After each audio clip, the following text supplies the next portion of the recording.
Good morning मेरे class 12th के प्यारे बउआ लोग, कैसे हैं आप लोग। आशा करते हैं कि आप लोग ठीक होंगे और मन लगा के पढ़ाई कर रहे होंगे बउआ लोग। तो बउआ लोग, मैं आपके बड़े भैया अभिषेक सर आपको अपने इस यूट्यूब चैनल पे स्वागत करता हूं बउआ लोग। तो बउआ लोग, हम आपके लिए लेकर आए हैं, है ना, सब्जेक्ट हिस्ट्री का महत्वपूर्ण सब्जेक्टिव क्वेश्चन का सीरीज लेकर के आए हैं बउआ लोग, है ना। ये आपका इंटर फाइनल परीक्षा 2025 के लिए है ना, VVI क्वेश्चन है बउआ लोग। ये हमारा गेस प्रश्न है। हमारा कोशिश है कि आपको इसी से 100% इसी से क्वेश्चन आएगा बउआ लोग। ये हमारा कोशिश है, दावा है ना। ये हमारा पार्ट 1 वीडियो होगा बउआ लोग, है ना। ये हमारा पार्ट 1 वीडियो होगा। ये आपका इतिहास है ना, इतिहास है। इतिहास को बउआ लोग कोशिश कीजिएगा, इसको रटना नहीं है ना, रटना नहीं है, क्या करना है, इसको समझना है ना। कोशिश कीजिए, इसको समझ लीजिए, कहानी की तरह इसको समझने का प्रयास कीजिएगा बउआ लोग। तो बउआ लोग, चलिए शुरू करते हैं, है ना, आज का क्लास हम लोग।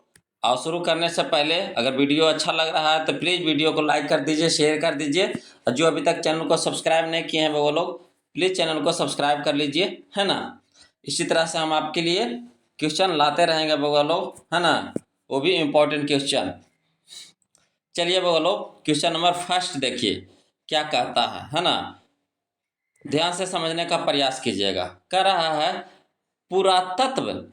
पुरातत्व से आप क्या समझते हैं। पहले आप क्वेश्चन को समझने का कोशिश कीजिए। कहता है, पुरातत्व से आप क्या समझते हैं। ये बहुत ही इंपॉर्टेंट क्वेश्चन है बउआ लोग।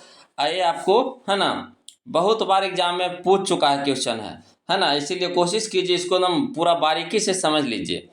इसको आंसर में कैसे लिखिएगा जी, हम आपको बताते हैं। लिखिएगा इसको, पुरातत्व वह विज्ञान है जिसके माध्यम से पृथ्वी के अंदर छिपी हुई सामग्रियों की खुदाई कर अतीत के लोगों के जीवन की जानकारी प्राप्त की जा सकती है। आया समझ में। कहता है, पुरातत्व वह विज्ञान है जिसके माध्यम से पृथ्वी के अंदर छिपी हुई सामग्रियों की, है ना, खुदाई कर अतीत के लोगों के जीवन की जानकारी प्राप्त की जा सकती है। वैज्ञानिक तथ्यों पर आधारित होने के कारण पुरातत्व एक सर्वाधिक महत्वपूर्ण स्रोत है ना, सर्वाधिक महत्वपूर्ण स्रोत है। इसके अंतर्गत खुदाई में प्राप्त सिक्के, अभिलेखों, है ना, खंडहर एवं स्मारक आदि की गणना की जाती है। किसी भी सभ्यता के इतिहास की जानकारी के लिए पुरातत्व एक महत्वपूर्ण स्रोत है।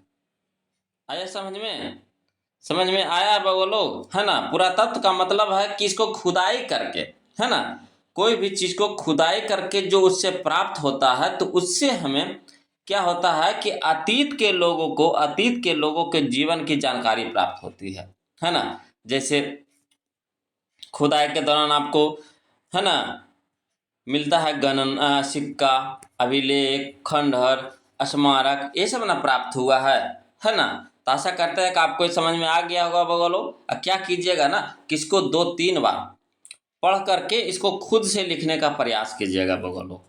चलिए अब हम लोग क्वेश्चन नंबर 2 की ओर चलते हैं। कहता है, क्वेश्चन नंबर 2 कहता है बउआ लोग, है ना, कहता है, हड़प्पा लिपि के विषय से आप क्या समझते हैं। हड़प्पा लिपि के विषय से आप क्या समझते हैं। ये भी बहुत ही, है ना, VVI क्वेश्चन है बउआ लोग, है ना।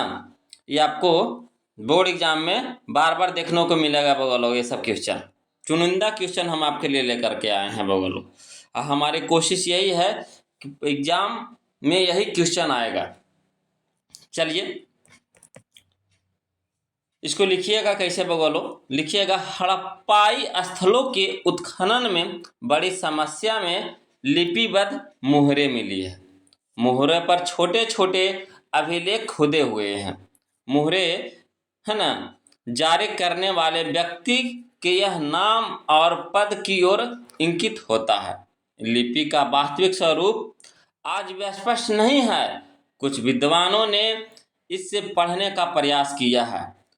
कुछ इसे संस्कृत अथवा द्रविड़ भाषा पर आधारित मानते हैं, है ना। ब्राह्मी लिपि से भी इसकी तुलना की जाती है। किन्हीं को मानना है ना, कि यह संस्कृत और द्रविड़ भाषा में जो भी है ना मोहरे वगैरह मिला है, तो उस पर जो लिखाई किया गया है ना, लिखा गया है, तो कहता है कि संस्कृत या द्रविड़ भाषा पर आधारित है ना। इसी से आपको ब्राह्मी लिपि की भी है ना तुलना की जाती है, परंतु इस संबंध में अंतिम निर्णय आना बाकी है। अक्षरों को चित्रों अथवा अभिचिन्हों में दर्शाया गया है। अनुमानतः अक्षरों की संख्या 400 है। मैंने अनुमान लगाया गया है कि टोटल अक्षरों की संख्या कितनी है, 400 है ना। इस तरह से हम लोग लिखेंगे, है ना। हड़प्पा लिपि के विषय में आप क्या समझते हैं, इसका आंसर आप इस तरह से दे सकते हैं। आशा करते हैं कि आपको समझ में आ गया होगा बगोलो, है ना। चलिए अब हम लोग क्वेश्चन नंबर 3 की ओर चलते हैं। देखिए क्वेश्चन नंबर 3 क्या कहता है। कहता है हड़प्पा सभ्यता के 4 प्रमुख नगरों के नाम लिखिए। हड़प्पा सभ्यता के 4 प्रमुख नगरों के नाम लिखिए। ये भी आपको बगोलो, है ना, 2 नंबर में बार बार क्वेश्चन मिलेगा बगोलो। तो लिखिएगा इसका उत्तर में। कहता हड़प्पा सभ्यता के 4 प्रमुख नगर इस प्रकार हैं। हड़प्पा सभ्यता के 4 प्रमुख नगर इस प्रकार है। पहला है ना, चनहुदड़ो है ना, पहला है चनहुदड़ो। दूसरा है लोथल, जो कहाँ है, गुजरात में है। और तीसरा है कालीबंगा, जो आपको पड़ता है राजस्थान में। और चौथा है बनवाली, है ना। पहला है चनहुदड़ो, दूसरा है लोथल, तीसरा है कालीबंगा और चौथा है बनवाली, है ना। ते हैं हमारा हड़प्पा सभ्यता के 4 प्रमुख नगरों के नाम बगलो। चलिए अब हम लोग क्वेश्चन नंबर 4 की ओर चलते हैं बगलो। देखिए क्वेश्चन नंबर 4 देखिए क्या कहता है। कहता उन 6 स्थलों के नाम बताइए जहां हड़प्पा संस्कृति, है ना, उन्नत और परिपूर्ण थी। संबंधित प्रदेशों के नाम भी लिखिए, है ना, मैंने कहाँ से उस बिलोंग करता, कहाँ से वो संबंधित है। तो देखिए इसका उत्तर में लिखिएगा बगवा लोग। पहला है हड़प्पा। हड़प्पा जो पड़ता है बगवा लोग अभी पंजाब में पड़ता है ना। हड़प्पा है जो कहाँ पड़ता है, अभी पंजाब में। दूसरा है मोहनजोदड़ो। मोहनजोदड़ो पड़ता है अभी सिंध में, है ना। और तीसरा है चनहुदड़ो। चनहुदड़ो भी पड़ता है कहाँ बगवा लोग, सिंध में, है ना। और चौथा है लोथल, जो अभी पड़ता है गुजरात में, है ना। अब पांचवा है कालीबंगन, जो पड़ता है राजस्थान में। और छठा है ना बनवाली, जो पड़ता है हरियाणा में बगलो। तो है हमारा 6 स्थलों के नाम जहां हड़प्पा संस्कृति क्या हुआ था, उन्नत और परिपूर्ण हुआ था बगलो। आशा करते हैं कि आपको यह क्वेश्चन समझ में आ गया होगा बगलो, है ना। चलिए अब क्वेश्चन नंबर हम लोग 5 की ओर चलते हैं। इसी तरह से हम आपको 10-10 प्रश्न का सीरीज लाए हैं बगलो, है ना। हर एक सीरीज में आपको 10 क्वेश्चन मिलेगा, है ना। इसी तरह से हम 50-60 क्वेश्चन का आपका सीरीज देंगे, है ना। हमारी यही कोशिश है कि आपको हिस्ट्री का एक भी क्वेश्चन आपको छूटेगा नहीं, है ना।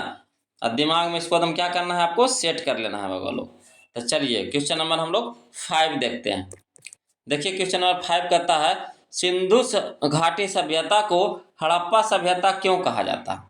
सिंधु घाटी सभ्यता को हड़प्पा सभ्यता क्यों कहा जाता है। देखिए बगलो इसका आंसर क्यों कहा जाता है ना। इसका आंसर देखिएगा, इस तरह से लिखिएगा बगलो। लिखिएगा सिंधु घाटी सभ्यता को हड़प्पा सभ्यता इसलिए कहा जाता है क्योंकि हड़प्पा नामक स्थान पर ही सर्वप्रथम 1922 ईस्वी में, कहिए बगलो 1922 ईस्वी में राखल दास बनर्जी ने उत्खनन करवाया, है ना। वहाँ खुदवाया था, उत्खनन करवाया था, है ना, यानी वहाँ पे खुदवाया था। और नगर सभ्यता को प्रकाश में लाया के राखलदास बनर्जी, कहिया तो 1922 ईस्वी में बगल। इसके बाद ही अन्य स्थानों पर पुरातात्विक खुदाई की गई थी। इसके बाद ही दूसरे जगह पे खुदाई हुआ था। सबसे पहला खुदाई हुआ था कहिया 1922 ईस्वी में, है ना। कहता है सिंधु घाटी सभ्यता का सबसे महत्वपूर्ण नगर होने तथा हड़प्पा में सभ्यता का उत्खनन हुआ, इसके चलते ही इसे हड़प्पा सभ्यता भी कहा जाता है। आशा करते हैं कि आपको यह क्वेश्चन समझ में आ गया होगा बगल लोग। अब चलिए अब हम लोग क्वेश्चन नंबर 6 की ओर चलते हैं। देखिए क्वेश्चन नंबर 6 क्या कहता है ना। क्वेश्चन नंबर 6 देखिए क्या कहता है। कहता है हड़प्पा संस्कृति का विस्तार बताइए। ये भी बहुत ही इंपॉर्टेंट क्वेश्चन है बगलो। इसमें जो भी क्वेश्चन दिया गया ना, चुनिंदा क्वेश्चन दिया गया है बगलो, है ना, महत्वपूर्ण क्वेश्चन है, दिमाग में इसको सेट कर लीजिए बगल। कहता हड़प्पा संस्कृति का विस्तार बताइए। तो चलिए इसको कैसे लिखिएगा, हड़प्पा सभ्यता का विस्तार, हड़प्पा संस्कृति का विस्तार कैसे लिखिएगा जे, है ना, लिखिएगा हड़प्पा संस्कृति का विस्तार उत्तर में जम्मू से लेकर दक्षिण में नर्मदा के तट तक, उत्तर में जम्मू से लेकर दक्षिण में नर्मदा के तट तक और पश्चिम में, है ना, बलूचिस्तान के, है ना, मकरान समुद्र तट से लेकर उत्तर पूर्व में मेरठ तक था। इसका चारों पट्टिका, है ना, चौहद्दी इसको बता दिया गया है, इस तरह से था, है ना। उत्तर में कहाँ से, उत्तर में जम्मू से लेकर दक्षिण में नर्मदा के तट तक और पश्चिम में बलूचिस्तान के मकरान समुद्र तट से लेकर उत्तर में मेरठ तक। यह संपूर्ण क्षेत्र त्रिभुजाकार है। किस तरह का है बगा लोग, हड़प्पा संस्कृति त्रिभुजाकार है और इसका क्षेत्रफल लगभग, है ना, इकाई दहाई सैकड़ा हजार दस लाख 10 लाख यानी 12,99,600 वर्ग किलोमीटर है बगलो, 12,99,600 वर्ग किलोमीटर है। तो इस तरह से हड़प्पा संस्कृति का विस्तार आप लिख सकते हैं बगलो, है ना। चलिए क्वेश्चन नंबर हम लोग अब 7 चलते हैं। देखिए बगलो क्वेश्चन नंबर 7 देखिए क्या कहता है। कहता हड़प्पा सभ्यता की है ना निकासी प्रणाली की क्या विशेषता थी। हड़प्पा सभ्यता की जल निकासी प्रणाली की क्या विशेषता थी, इसके बारे में आपको बताना है बगलो। तो इसको किस तरह से लिखिएगा, लिखिएगा इस तरह से, है ना। हड़प्पा सभ्यता की जल निकासी प्रणाली काफी विकसित थी, काफी क्या थी, विकसित थी। नगरों में नियोजित जल निकास प्रणाली आधुनिक नगर योजना के समान थी। नगरों में नियोजित जल निकास प्रणाली आधुनिक योजना के समान थी। यहाँ के नगरों में घरों, नालियों एवं सड़कों का एक साथ नियोजित रूप से निर्माण कराया गया था, है ना। सड़कों की तरह है ना नालियाँ भी एक दूसरे की समकोण पर काटती थी। घरों से पानी गली के नाले में तथा वहां से शहर के मुख्य नाली में जाती थी। नालियों में जगह जगह, है ना, चहबच्चे बने होते थे जिससे कूड़ा कचरा, है ना, मुख्य नाले में नहीं जाता था, है ना।